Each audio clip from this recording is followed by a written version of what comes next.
سلام كمي تمسيو كاب دمز أمريكا واشنطن دي سي تولد جبريلي بعسران كلتن عسران حامشتن 31 متر باند حصر معبل كومون بساتلايت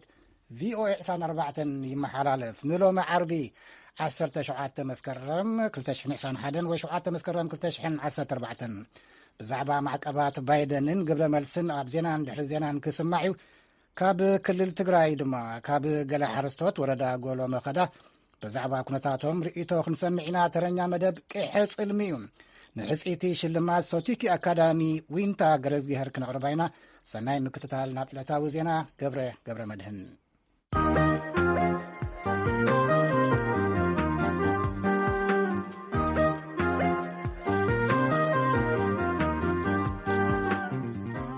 كما تمسيو زينا كسمعكم ኣብ ኢትዮጵያ ዘሎ ግጭት ክናዋሕ ምኽንያት ዝኾኑ ተሓተትን ተሓባበርቶምን ሓድሽ እገዳ ንምንባር ዘኽእል ዝበልዎ ትእዛዝ ናይ ዩናይትድ ስቴትስ ፕሬዚዳንት ጆ ባይደን ሎማዓንቲ ፈሪሞም ኣለዉ። እቲ ትእዛዝ ናይ ኢትዮጵያን ኤርትራን መንግስታት ከምኡውን ህወሓትን ክልላዊ መንግስቲ ኣምሓራን ተሓተቲ ክገብር ንናይ ዩናይትድ ስቴትስ ሚኒስትር ገንዘብ ዘድሊ ዝበልዎ ስልጣን ዝህብ ከም ዝኾነ እቶም ፕሬዚዳንት ኣፍሊጦም። ብኻልእ ወገን ፕሬዚዳንት ባይደን ነቲ ትእዛዝ ዕላዊ ምስ ገበሩ ቀዳማይ ሚኒስትር ኣብይ ኣሕመድ ኣብ ዘውፅዎን ንፕሬዚዳንት ባይደን ይብፃሕ ኣብ ዝበልዎን ግልፂ ደብዳቤ ናይ ዩናይትድ ስቴትስ ተኸታተልቲ ምምሕዳራት ኣብ ኢትዮጵያ ዝሓዝዎም ዝተዛብዐ ኣመለኻኽታ ዝበልዎ ቅሬታ ዝሓዘ መልእኽቲ ሕሊፎም ኢትዮጵያ ካብ ድሕነት ሚልዮናት ስልጣን ክጥቕልሉ ብዝመረፁ ዝኾረዩ ሰባት ዝተዋደደ ተጽዕኖ ንዘስዕቦም መዘዛት ኣይትንብርካኽን ኢሎም ካብ መንግስቲ ኤርትራን ሕወሓትን ክሳብ ሕዚ መልሲ ኣይተዋሃበን ድሕሪ ዜና ተወሳኺ ክህልወና እዩ። ኣማእቲ ናብ ትግራይ ዝኣተዋ ናይ ረድኤት ናይ ጽዕነት መካይን ከም ዘይተመልሳን እዚ ድማ ሰብኣዊ ረድኤት ምቕራብ ክብ ንምባል ቀንዲ ዕንቅፋት ከም ዝኾነን ሕቡራት መንግስታት ሎማዓንቲ ዓርብ ገሊጹ። ናይ ሕቡራት መንግስታት ፕሮግራም ምግቢ ዓለም WFP ኣብ ትግራይ ብሰንኪ ጥሜት ሞት የጋጥም ኣሎ ዝብል ፍርሒ ኣብ ዝስማዕ ዘሎ እዩ። ሕቡራት መንግስታት ቅድም ክብል 400,000 ዝግመቱ ሰባት ዓጸቦ ዝመስል ጥሜት ገጢምዎም ኣሎ ክብል ገሊጹ እዩ። ካብ 12 ሓምለ 2021 ኣቋፅራ ፈረንጂ ጀሚሩ ኮንትራት ዝነበረን ናይ ፕሮግራም ምግቢ ዓለም ዘይኮና 445 ናይ ጽዕነት መካይን ናብ ትግራይ እንተኣተዋውን ዝተመልሳ ግን 38 ጥራሕ ምዃነን ወሃብ ቃል ፕሮግራም ምግቢ ዓለም ገማ ስነውደን ኣብ ዝሃብዎ መግለፂ ተዛሪቦም። ኣብዚ ሕዚ እዋን እዚ ሰብኣዊ ረድኤት ናብ ትግራይ ንምእታው ቀንዲ ዕንቅፋት እዩ። ብሰንኪ ሕፅረት ናይ ጽዕነት መካይን በዝሒ ዘለዎም ኮንቨይ ክነተኣኻኽብ ኣይከኣልናን ኢሎም። እተን መካይን ክስደዳ ምስ ኣጓዓዝትን ከባብያዊ ሰበስልጣን ትግራይን ንምስራሕ ክንቕጽል ኢና እውን ኢሎም ብምውሳኽ እዘን መካይን ኣበይ ከም ዘለዋን ንምንታይ ጥቕሚ ይውዕላ ከም ዘለዋን ግን WFP ሓበሬታ የብሉን ኢሎም ስነውደን። ሰበስልጣን መንግስትን ናይ ትግራይ ተዋጋእትን ረድኤት ናብ ትግራይ ከይኣቲ ብምዕንቃፍ ነንሕድሕዶም ይካሰሱ። ወሃብ ቃል መንግስቲ ሕወሓት ንናይ ባዕሉ ሎጂስቲክስ ሒዝወን ዝብል ጥርጣረ ብምጥቃስ ትማል ሓሙስ ብትዊተር መልእኽቲ ዘርጊሑ። ወሃብ ቃል ሕወሓት ኣቶ ጌታቸው ረዳ ዘወርቲ መካይን ናብ ትግራይ ከይኣትዉ ዘጋጥሞም ዕንቅፋት ብምጥቃስ ምስ ሰበስልጣን ትግራይ ዘራኸብ የብሉን ኢሎም። ሕቡራት መንግስታት ናይ ዝሓዘን መካይን ዘወርቲ ብዛዕባ ሕፅረት ነዳዲ ናይ ጸጥታ ስጋት ኣብ መፈተሽ ነውጣ ምንክልባት ኣብ ዓፋር ንኣዋርሕ ኮፍ ምባልን ከም ዘጋጥሞም መረረ ኣስሚዖም እዮም ኢሎም ብትዊተር። ሽሙ ክጥቀስ የደለየ ኣብ ትግራይ በዓል ስልጣን ሰብኣዊ ረድኤት መብዛሕትኦም ዘወርቲ ተጋሩ ምዃኖምን ናብቲ ክልል ከኣትዉ ከለዉ ኣብ መፈተሽ ነውጣ መንነት መሰረት ዝገበረ ምንክልባት ከም ዘጋጥሞምን ገሊጹ ኣሎ። ንሓላፊ ስለያ ሶማልያ ነበር ፋሓድ ያሲን ሓዊሱ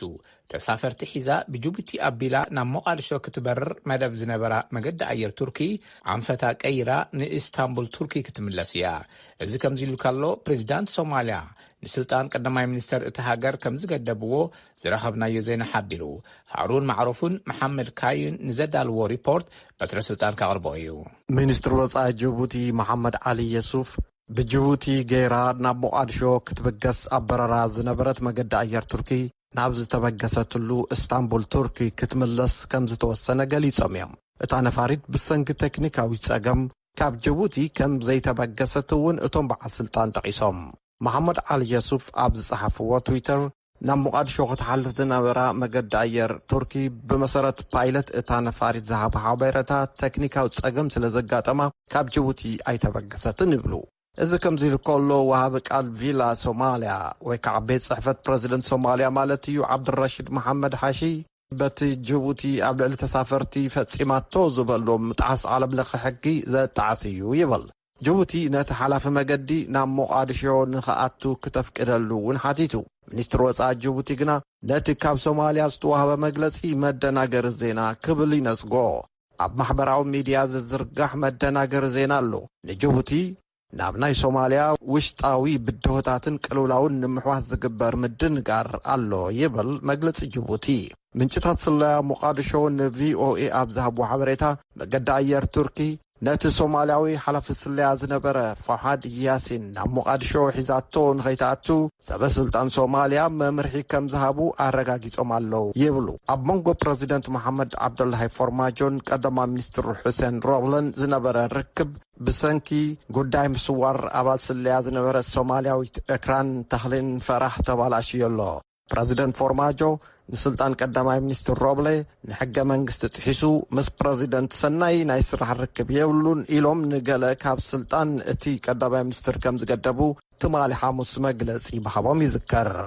ብመሰረት መግለጺ ፕረዚደንት ቀዳማይ ሚኒስትር ሮብለ ዝነበሮ ስልጣን ምቁፃርን ምብራርን ሰራሕተኛታት ተመንጢሉ ኣሎ ይብል። ሮብለ ግና ንክሲ እቶም ፕረዚደንት ነጺግዎ። ፕረዚደንት ስልጣን ቀዳማይ ሚኒስትር ንኽግድብ ሕገ መንግስቲ ኣይፈቅደሉን ከም ዝበለ እውን እቲ ዜና ይሕብር። ፈረንሳይ ሰራሕተኛታት ጥዕና ክሳብ 15 መስከረም ኣብ ዘሎ ናይ ግዜ ገደብ ክታበት ኮቪድ-19 ክወስዱ መንግስቲ ዘቐመጡ ኣስገዳድ ተቐቢሎም ንዘይተኸተቡ 3,000 ሰራሕተኛታት ጥዕና ኣጊዳ። ካብ ናይቲ ሃገር 2.7 ሚልዮን ሰራሕተኛታት ጥዕና ዓሰርተታት ኣብ ክንዲ ኣስገዳድ ክታበት ኮቪድ ክወስዱ ስርሖም ከም ዝገደፉ ሚኒስትር ጥዕና ኦሊቨር ቨራን ትማል ሐሙስ ገሊጾም። ፕሬዚዳንት ኢማኑኤል ማክሮን እንተወሓደ ሓደ ክታበት ክወስዱ 15 መስከረም ናይ መዓልቲ ገደብ ኣብ ዝሓለፈ ወርሒ ሓምለ ክእውጁ ከለዉ ዓሰርተታት ኣሽሓት ኣይተኸተቡን ነይሮም። ኣብ ማሕደርቲ ክፍለ ግዝኣታት ሓዊሱ ቁፅሮም እናወሰኸ ይኸይድ ዘሎ ሪፓብሊካውያን ሰራሕተኛታትን ናይ ፌደራል ተቆፀርትን ክታበት ክወስዱ ንዘገድድ ናይ ፕሬዚዳንት ባይደን ስጉምቲ ብሕጊ ክንብድሆ ኢና ይብሉ ኣለዉ። ክታበት ኮሮና ቫይረስ ድሌት ጾታዊ ርክብ ሓዊሱ ሓይሊ ዘምክን እዩ ዝብል ኣሜሪካዊት ራፐር ኒኪ ሚናጅ ብትዊተር ዝዘርግሐቶ ዝተጋገየ ሓበሬታ ሓዊሱ ሪፓብሊካውያን ኣመሓደርቲ ንናይ ፕሬዚዳንት ባይደን ኣስገዳድ ክታበት ይቃወሙ ኣለዉ። ብምሕዳሮም ብዙሓት ኣሜሪካውያን ክኽተቡ ይገብሮ ዘሎ ጻዕርታት የጋጥሙ ካብ ዘለዎ ፈተናታት እዚኦም እዮም። ኣመሓደርቲ ህይወት ዜጋታት ኣብ ሓደጋ ዘውድቕ ስጉምቲ ክወስዱ ቅኑዕ ኣይኮነን ኢሎም ኣለዉ ባይደን። ልዕሊ ደርዘን ክፍለ ግዝኣታት ኣስገዳድ ክታበት ኮቪድ-19 ወይ ድማ መረጋገፂ ዝኽልክሉ ሕግታት ኣውፅአን ኣለዋ። ዋላ እኳ እቲ ክታበት ብነጻ ዝወሃብን ተዳልዩ ዝርከብን እንተኾነ 55 ሚእታዊ ኣሜሪካውያን ጥራሕ እዮም ሙሉእ ክታበት ወሲዶም ዘለዉ።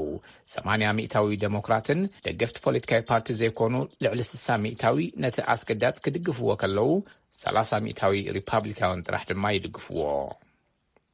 ዝቕጽል ቀዳማይ ሚኒስትር ጃፓን መን ይኹን ንምውሳን ውድድር ሎማዓንቲ ዓርቢ ብወግዒ ጀሚሩ። ምኩር ጃፓናዊ ፖለቲከኛ ታሮ ኮኖ ብጸቢብ ይመርሑ ከም ዘለዉ መዐቀኒ ርእይቶ ህዝቢ ይሕብር። ቀዳማይ ሚኒስትር ዮሺሃደ ሱጋ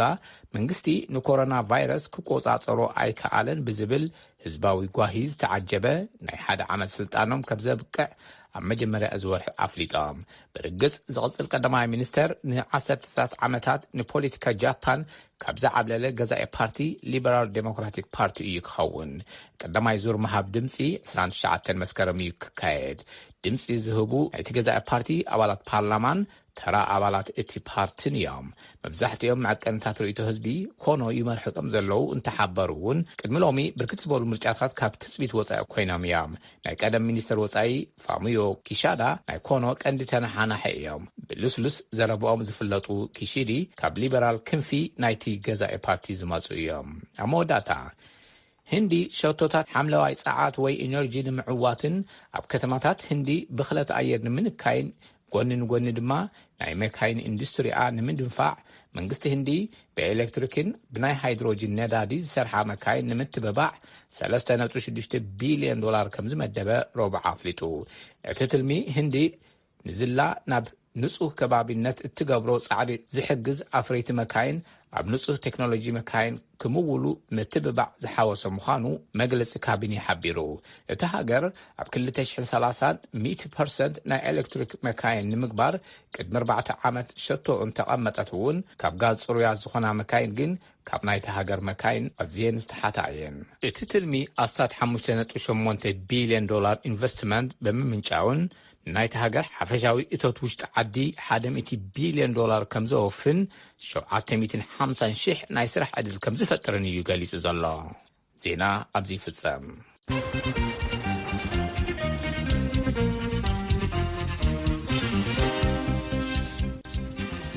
የቀኒልና ገብረ ድምፂ ኣሜሪካ ኢኹም ትሰምዑ ዘለኹም። ክቡራት ሰማዕቲ ክንሓልፍ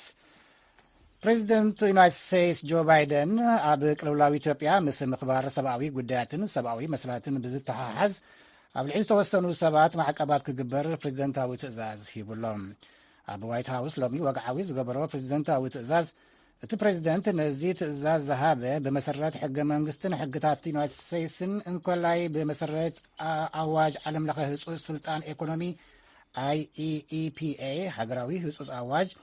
NEA ናይ 1952 ኣዋጅ ኢሚግሬሽንን ዜግነትን ምዃኑ እውን ገሊጹ ኣሎ። ምንያ ኣፈወርቂ ተርጉማቶላ።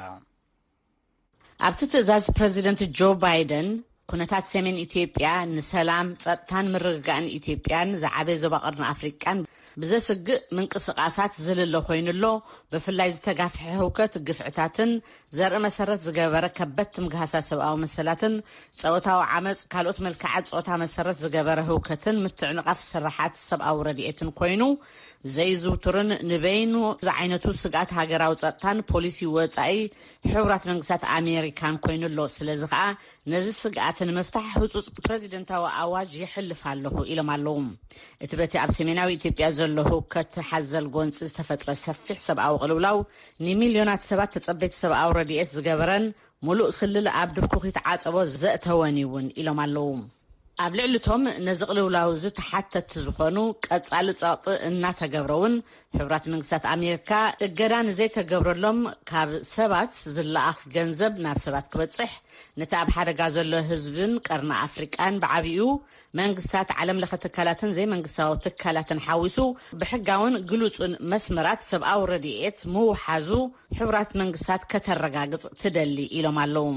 ሕቡራት መንግስታት ኣሜሪካ ነዚ ቅልውላው ልዝብ ዝተገብሮ ምቁራጽ ተጻብኦን ፖለቲካዊ ፍታሕን ንምግባር ሓይልታት ኤርትራ ካብ ኢትዮጵያ ምውፅኦም ሓድነትን ግዝኣታዊ ሓድነትን ምርግጋእን ኢትዮጵያ ንምርግጋጽ ዝግበር ዘሎ ዓለም ለኸ ጻዕርታት ትድግፍ ዝበሉ ፕሬዚደንት ጆ ባይደን ኣብቲ ዝሃብዎ ፕሬዚደንታዊ ትእዛዝ ሚኒስትር ገንዘብ ኣሜሪካ ምስ ሚኒስትሪ ጉዳያት ወጻኢ ኣሜሪካ ብምምኽኻር ማዕቀባት ክገብር ስልጣን ዝሃበ እዩ።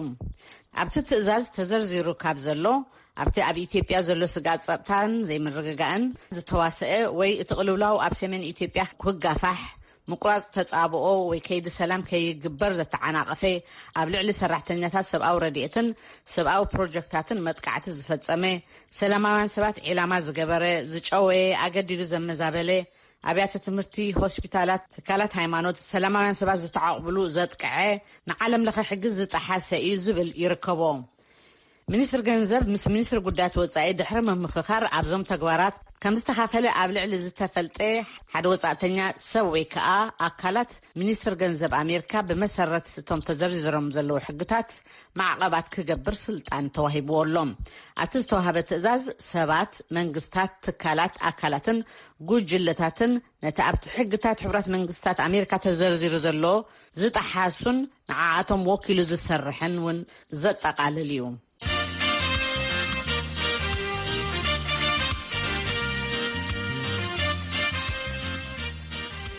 ድምፂ ኣሜሪካ ዋሽንግተን ዲሲ ክንሓልፍ ናብ ክልል ትግራይ ምስ ኤርትራ ዘዋስን ወረዳ ጎሎመኸዳ ዞባ ምብራቅ ክልል ትግራይ ብሰንኪ ኩናት ጥምየት ከም ዘጋጠሞም ንቪኦኤ ዝተዛረቡ ነበርቲ ገሊፆም ኣብዚ ሕጂ እዋን ዝሓሸ ሰላም ሰፊኑ ሕርሻ እውን ከሳልጦ ከም ጀመሩ እውን እቶም ነበርቲ ይገልጹ። ምልገት ኣጽባሃ ናብ ከባቢ ዓዲግራት ተንቀሳቂሱ ነይሩ። ወረዳ ጉሎም ኸዳ ዞባ ምብራቅ ትግራይ ኣብ ትሕቲ ሰራዊት ኤርትራ ንሸሞን ተዋርሕ ከም ጸንሐ እዩ ዝዘራረብኩም ነበርቲ ተወረዳ ዝገልጹ ኣብዚ ሕዚ እዋን እውን ኣካል ተወረዳ ዝኾነ ከተማ ዛላንበሳ ሓዊሱ ዝተፈላለዩ ጣብያታት ኣብ ትሕቲ ሰራዊት ኤርትራ ኣለው ክብሉ ሓቢሮም ኣብ ተወረዳ ጣብያ ሸዊት ለምለም ነባር ዝኾኑ ሓረስታይ ከሰተ ደስታ ከባቢኦም ኣብ ትሕቲ ሓይልታት ኤርትራ ኣብ ዝነበረሉ እዋን መሬት ንከይሓርሱ ተኸልኺሎም ከም ዝነበረ ይዛረቡ ኣብቲ ዝሓለፈ ዘጋጥመና ዝነበረ ዕንቅፋት ግን ብሸንኪ ሳዕብያ ከይተሓርሱ ንሕናና نمحضركم ماني سب ناوزي ويانا ترينا هنا ناول حراسي خلونا نيرو الحرقين ويانا كن حراوصي مريتنا زرينا مريتنا حارسنا ناو صبق لملم مريت رينا هنا حدا مشلا زرينا هنا يرلا قالاي صعدا سرناي زبحال له غلبات نص زرينا قالاي صليم سرناي زبحال له مصا حنفص زبحال له زينا نزر نزين خيزر كن محرس كينو بسلا نعنقفنا مصيت حماق صلاي زناب اب دحري لسلا جمرنا دحن حذاء قرب دحانو قرب تسفالنا ابت كبابي تكالات كم زعنو ززاربتهم حرستين ناي سلامايون زيغاتات هابتون سلسته زرفه ابز حزوان اب كبيد طميت نركب لهم طميت بتاعمي خبيد طميت نينا طميت بتاعمي تو حلفه بالصقنا كنت شعبيه بتاعم صيتنا انا رصصينا انا دخلنا لحصرنا قاصيلوا دخلنا زريفوا قرقرنا وسيدوا نبرتنا وسيدوا من زغدف يلن تكالازن هنا منغسي تريلا خازخان بزي كل وسيدوا ني زخان بزي بمولو قنطيط وسيدوا باقي خغزات ماني سو يقاسقسن ماي كينمص ماي تبالاشنا تلكا منك عرماي بطعمنا حدغانا اتينا نيرنا هجين موصي درقا ماي بومباتات شالا ويانا معراي تجمرني ويزرو محليت ارغاي استبحالا نباريت طابيا حديث تسفا بوغنن ابز حزوان زلو صقم تقنطيطو زلاق سلام نكورد تمليتن مخانين زحبرام طعم شجر نير افتي زحلفا ورحته صقمات نير بزح مالتس بطميات دو بقلدوس صقم نيرو እንደገና هزخانه برد بتاع متقعو زله تعدي متقعو سمز خون يحققن قني صقمو غنا كله زله طعمت شجر نير تسا طينت كال نيرنا نسوسي دمو كله توسيد بقى زخونه تكاز زخونه ነገር زي ولا زين هفتام يكون قال يكون كله سيدمو زازبان حصاب بحلف بتالي كاب زمان حصاب زله سغع زله مسا بزي زله بعثم نسفطو انا سفطو قداي يكون كاب زله مسا سغع زمان حصاب زله سغع نيو زلقن كله حاطيط موسيدم ولا نهزبي يخو يترف ولا نسبي يقر عاد قرح نخيد تسكن كوسدا حراسك حنا خلوها عاد قرات كينا عاد قرحنا حكا بقى خما اذنه تمنيتنا سلام كوينو احوات كوينا يمان زلو صقام زلو تقاراريبنا بدن بغيرنا نحنا د احوات كنكون كنقرارب እንደገና ተውበታና ከህነጸልና ትንብረትና ከመለሰልና ንብረትና በጣም ተወሲዱ ንብረትና ንከመለሰልና እንደሊ እሺ ገብረ ስላሴ ወልደ ማርያም ዝተባሃሉ ነባርት ከባቢ ቦገኖም ግራቶም ከም ዘርኡ ብምግላጽ ንደቆም ዝኸውን ቀለብ ንክረኽቡ ዘለዎም ተስፋ ሓቢሮም ኣብዚ ሕዝዋን ኣብ ከባቢኦም ከቢድ ጥሜት ከም ዘሎን ፀገም ንክፍታሕ ድማ ዓለም ለኸ ትካላት ክሕግዙዮም ዝጸውዑም ሰላም በኾነልና ደስታ በኾነልና ሕረት ሓረስታይ سمع لها قالنا قاعدين منقصون قصينو نحنا وين قصينا باغ نقمط بازي باندل وقعنا نبذلنا هذا وقعنا لنا هذا كل التجراي لعلش دشنت بشمونت مليون حزبي هصوص حاجز مغبي كام زدليو منقست تكلل يغلصلهم نزيد خون حاجز مغبي نكيعت دما منقست فيدرال يخلخلل بمبالي خصص منقست فيدرال بوغنم ناب كل التجراي حاجز مغبي ياتو كام زل بمحبار بتتصراري دما ناب تكلل زاتو نا حاجز خلص عنو مكاين يتعناقف زلو وقب مخفات حوحاتي بمبال يخصص لدمص امريكا ملقيت صباح مقلم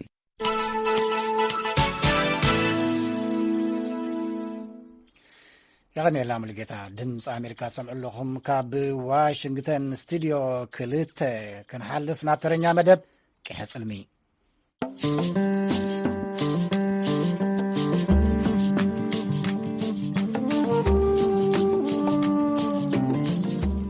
كمي كنيخم عدمات كحصلمي زي اب ككلت سمون عربي زقرب اب مدب ባህልን ስነጥበብን ዘተኩር መደብኩም እዩ ንሎሚ ሓደ ትሕዝቶ ይዝህልወና ኣብ ቴሌቪዥን ኤርትራ ሰንበት ትርአ ኣብ ዘላ ተኸታታሊት ብደበሳይ ወልዱ ዝተደርሰት ፊልም ማጨሎ ናይ ራሄል ገጸ ባህሪ ሒዛ ትዋሳእ ዘላ ተዋሳኢት ሞዴሊስትን ዲዛይነርን ዊንታ ገረግዚሄር ብልጽቲ ተዋሳኢት ሶቱጊ አካዳሚ ኣዋርድ 2021 ተባሂላ ተረቂሓላ ኣብ ቡርኪና ፋሶ ዝመደበሩ ምዕራብ ኣፍሪቃዊ ናይ ፊልም ፌስቲቫል ንሻልሻይ ግዚኡ ኣብ ዘካይዶ ዘሎ ናይ ፊልም ፌስቲቫል እዩ ስነ ጥበበኛ ዊንታ ንፈለማ እዋን ኣብዚ መድረኽ እዚ ሕፂቲ ክትከውን በቂዓ ዘላ ሶቱጊ አካዳሚክ አዋርድ ብሽምቲ ሶቱጊ ኮየተ ዝበሃል ዜግነት ቡርኪና ፋሶን ማሊን ዘለዎ ፍሉጥ ተዋሳኣይ ዝጽዋዕ ሽልማት ክኸውን ከሎ ምስቲ ፌስፓኮ ተባሂሉ ዝፍለጥ ዓቢ ፓን አፍሪካን ፌስቲቫል ፊልም ብምውሃድ ዝሰርሕ እዩ ዕላምኡ ድማ ኣብ መንጎ ፊልምታትን ተዋሳእትን ኣፍሪቃ መርበብ ፈጢሩ ንኣፍሪቃውያን ሰሞያ ፊልምታትን ኮሜዲታትን ኣፍልጦ ብምሃብ ንሲነማ ኣፍሪቃ ንምትብባዕ ዝሰርሕ እዩ ናብዚ ናይ ሎሚ ዘመን ሽልማት ሶቱጊ አካዳሚ እምበኣር ካብ 36 ሃገራት ኣፍሪቃ ዝተወከሉ ተዋሳእቲ ክሳተፉ ምዃኖም መርበብ ሓበሬታት ኣካዳሚ ኣፍሊጡሎም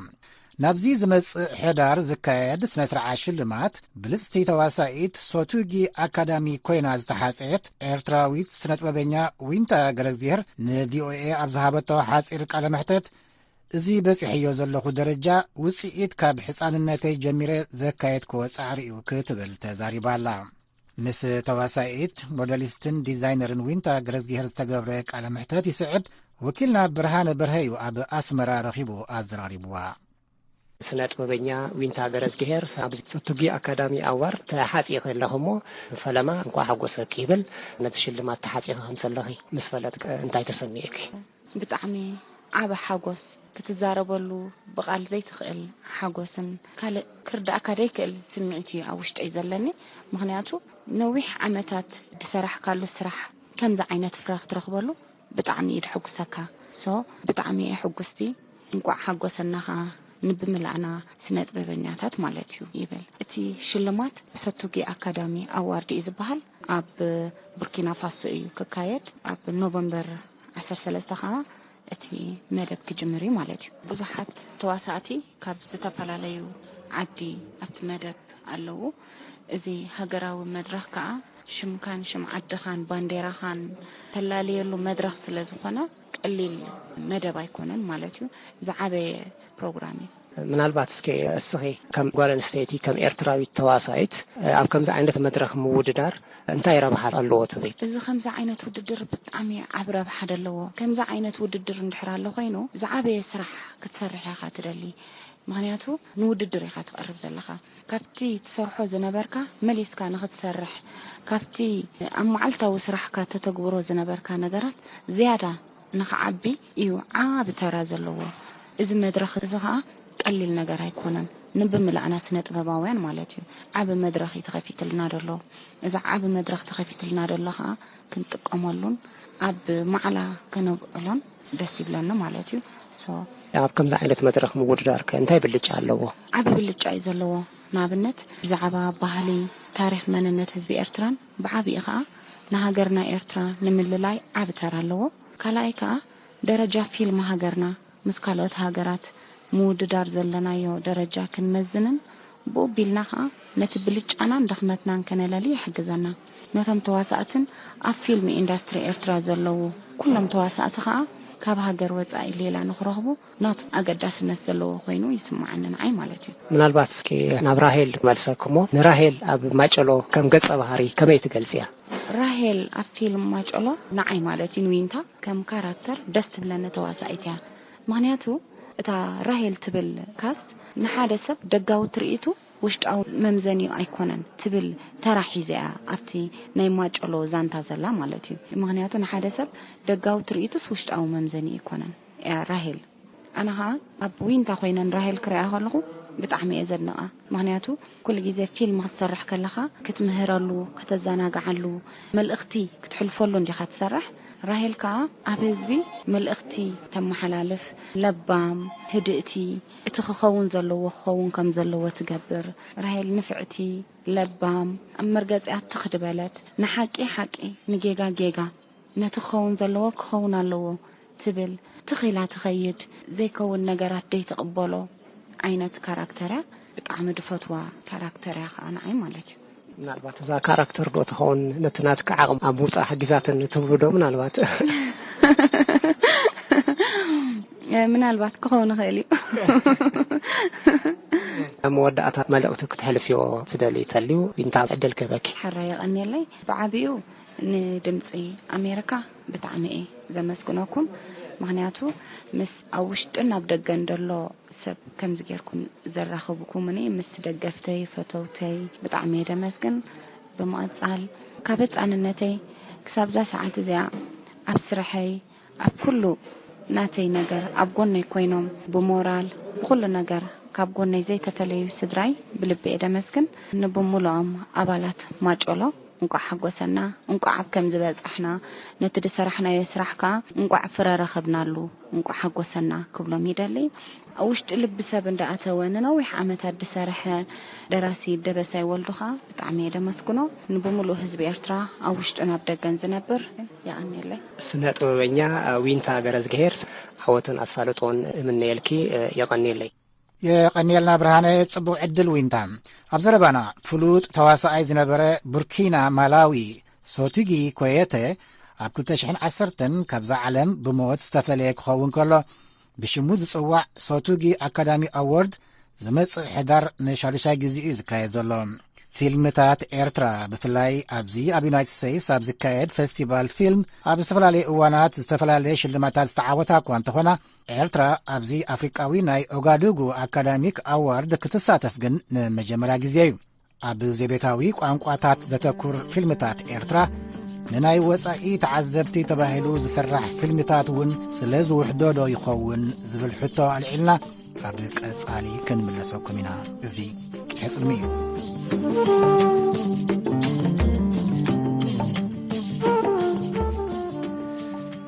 ሕጅውን ኣብ ዘረባና ዊንታ ገረዝጌር ምስ ኣባላት ድራማ ማጨሎ ኣብቲ ኣብ ዋጋዱጉ ቡርኪና ፋሶ ዝግበር ስነስርዓት ሽልማት ብኣካል ከምሳተፉ ተሓቢርና ኣሎ እዚ ድምፂ ኣሜሪካ እዩ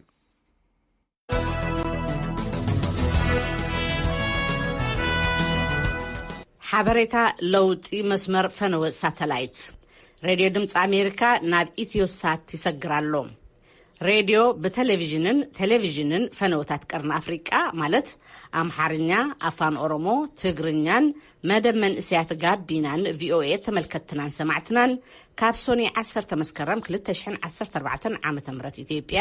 ወይ ከዓ 10 መስከረም 2021 ዓመተ ምህረት ጀሚሩ ካብ ስሩዕ ናይ ሓፂር ማዕበል ናይ ሬድዮ መስመራትና ብተወሳኺ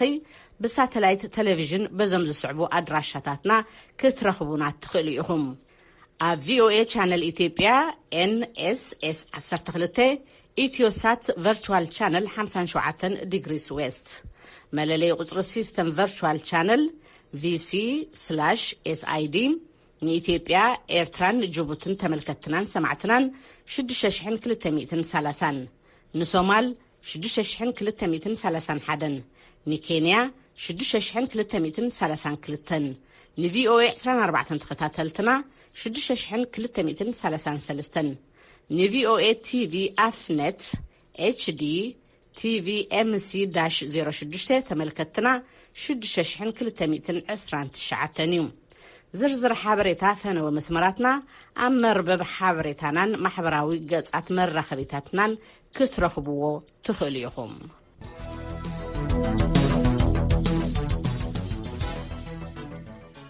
ክቡራት ሰማዕቲ